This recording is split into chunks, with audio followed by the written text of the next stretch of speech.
Hello and welcome to the practical of applied electronics, practical number 14, audio powered amplifier.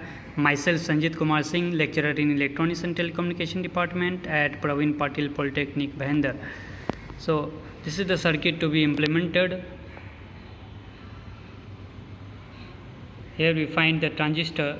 This is the main power transistor, audio powered transistor, that is 6292 transistor, BJT transistor.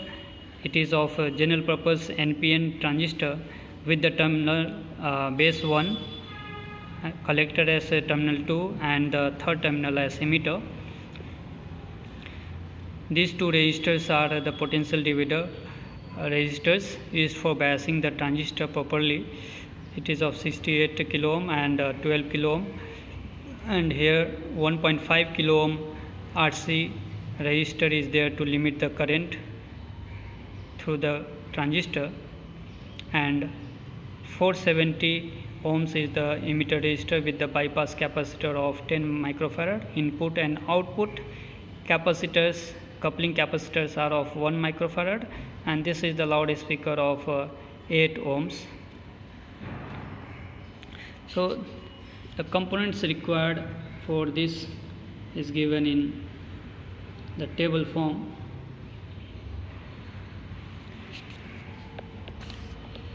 Now by performing this practical, the competency or practical skill expected in a learner is to use discrete electronic devices and voltage regulators, and the course outcome expected is to use BJT as high power amplifier.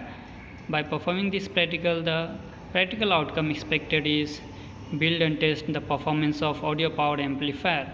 So in general, the audio powered amplifier is an amplifier that reproduces the low power signal, reproducing the low power signal by amplifying it, to making use of this circuit so that it is able to drive the load, and audible output is coming to the audience. Now this circuit is implemented. Here is the transistor 6292 with the first as the base terminal, collector, and the emitter terminal. This is TO220 package of the transistor. Now the input signal can be the audio signal that can be given from a mobile. Audio jacket is here for providing the input, or we can give from a function generator. This red and black crocodile is from the function generator. This is the function generator generating signal of 1 kilohertz at 150 millivolt peak to peak. So the second channel we have taken, the second channel is the input, and the first channel we have taken as the output. So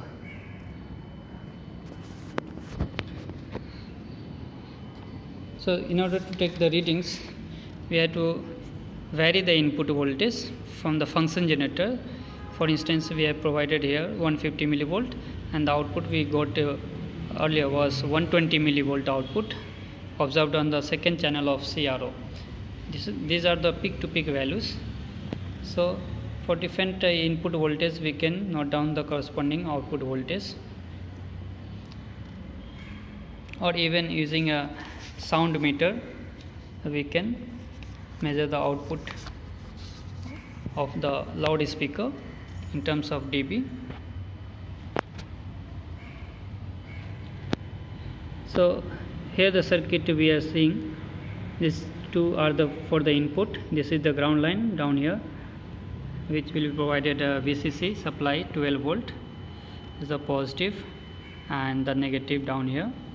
And here we have the input coupling capacitor C1 of 1 microfarad and 1 microfarad output coupling capacitor, R1 68 kilo ohm and 12 kilo ohm R2 with RC value here 1.5 kilo ohm it is connected to the collector, the second terminal, and the emitter is connected with the emitter resistor here, and emitter is bypassed with the bypass capacitor of 10 microfarad.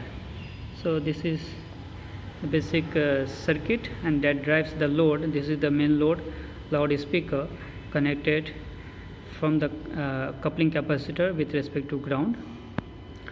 So since current is flowing continuously, whether this load is connected, whether this loudspeaker is connected or not, there will be continuous flow of current through this collector resistor, as since we are providing the VCC 12 volt. So this is a major loss and cause for the low efficiency of this type of amplifier.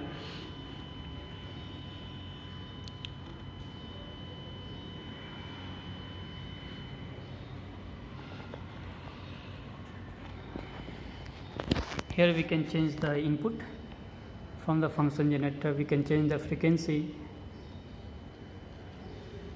If we are increasing the amplitude of the input, the output also increases, goes on increasing. The output is distorted to some extent.